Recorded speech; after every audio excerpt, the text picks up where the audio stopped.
مسئلہ کشمیر کیا بلا ہے۔ ایک کھیت میں ایک کسان اپنا خون پسینہ نچھاور کر کے فصل اگاتا ہے، مگر وہ فصل اس کی ہوتی ہے نہ کھیت۔ تو اس کھیت پر ہل چلانے والا بیل اور وہ کسان دونوں ایک سے سمجھے جاتے ہیں۔ دونوں سخت ترین محنت کے بدلے اپنی ہی اگائی ہوئی فصل سے مٹھی بھر اناج حاصل کرتے ہیں۔ اس پر کسی چودھری کے یہ تانے بھی کہ یہ زمین اس کسان کی نہیں۔ یہ منظر کسی کہانی کا ہو، کسی ڈرامے کا یا کسی حقیقی صورتحال کا، ہر حال میں اس منظر کو دیکھنے والا اس کسان کے ساتھ کھڑا ہوتا ہے اور اس کے اناج اور کھیت پر اس کسان ہی کا حق سمجھتا ہے۔ فرض کر لیجئے کوئی ملاح سمندر کی سخت اور گھمبیر موجوں سے لڑتے ہوئے مچھلیاں شکار کرے اور واپسی پر گیلے جسم پر پسینے کی بوندیں سمیٹنے سے پہلے تمام مچھلیاں لا کر کسی وڈیرے کے سامنے رکھ دے، تو میرے خیال میں کسی بھی سوچنے سمجھنے والے یا کسی انسانیت سے محبت کرنے والے شخص کے لیے اس ملاح کے لیے محبت اور ہمدردی کے جذبات یا اس وڈیرے کے لیے غصے کے جذبات پیدا ہونا عمومی اور انسانی بات ہوگی۔ کشمیر کا معاملہ بھی کچھ ایسا ہی ہے۔ کشمیر پاکستان کے انتظام والا ہو یا ہندوستان کے انتظام والا، یہ خطہ نہ پاکستان کا ہے نہ ہندوستان کا۔ سب سے پہلے یہ خطہ ٹھیک اسی طرح اس مٹی پر بسنے والے لوگوں کا ہے جس طرح کسی کسان کا کھیت یا کسی ملاح کا سمندر۔ پاکستان اور بھارت کے درمیان اب تک کشمیر ایک علاقے کا مسئلہ رہا ہے، ایک جغرافیائی زمین کا معاملہ رہا ہے، مگر انسانی سطح پر یہ مسئلہ جغرافیائی نہیں بلکہ لاکھوں کشمیری انسانوں کا مسئلہ ہے۔ یعنی مسئلہ کشمیر کا نہیں ہے، مسئلہ کشمیریوں کا ہے، اور پچھلے 70 برس سے یہ بات سمجھی نہیں جا سکی۔ کوئی بھی پاکستانی یا ہندوستانی لیڈر کسی وڈیرے کی طرح اٹھ کر بڑی آسانی سے کسی بھی کشمیری رہنما کو کہہ دیتا ہے کہ تم اپنی بکواس بند کرو،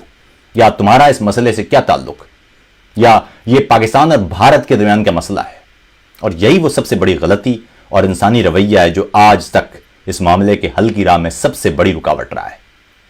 کشمیر کی دھرتی گلگت بلتستان سے لے کر لداخ تک اور مظفر آباد سے لے کر کنگری تک اس دھرتی پر بسنے والے لوگوں کی ہے، اور صرف انہی کو یہ حق حاصل ہے کہ وہ اپنا مستقبل کیا اور کیسا دیکھنا چاہتے ہیں اور اس کا فیصلہ کیسے کرتے ہیں۔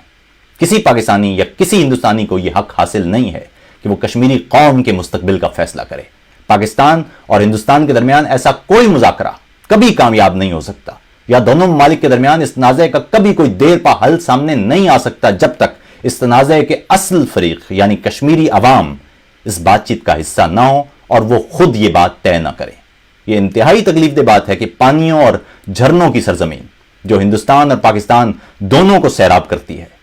جس کے وجود سے اگنے والی آبشاریں دونوں ممالک کے کھلیانوں کی زندگی کی ضمانت ہیں، ان افراد کے لیے سرحد کے اس طرف ہندوستانی فوج کی جانب سے ظلم و زیادتی، قوم کے جمہوری حقوق کی راہ میں رکاوٹیں، حق کے خود ارادیت کے راستے میں مشکلات اور لاکھوں فوجی دستے تعینات ہیں، جہاں عزت کے لٹنے سے لے کر انسانی حقوق کی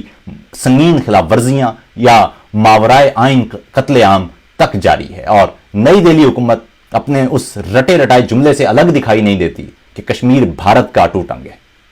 دوسری جانب اسلام آباد حکومت اور پاکستانی سیاستدان ہیں جو یہ سمجھے بیٹھے ہیں کہ کشمیری ان کے مزارے ہیں اور وہ جس انداز سے چاہیں انہیں پکار سکتے ہیں اور انہیں دھتکار سکتے ہیں، اور انہیں پاکستان کا رزق کھانے کا تانا تک دینے کا حق بھی رکھتے ہیں۔ یہ رویہ بالکل ویسا ہی ہے جیسا کسی وڈیرے کا ملاح کے ساتھ یا کسی چودھری کا کسی کسان کے ساتھ، اور یہ رویہ کسی بھی صورت برداشت نہیں کیا جا سکتا۔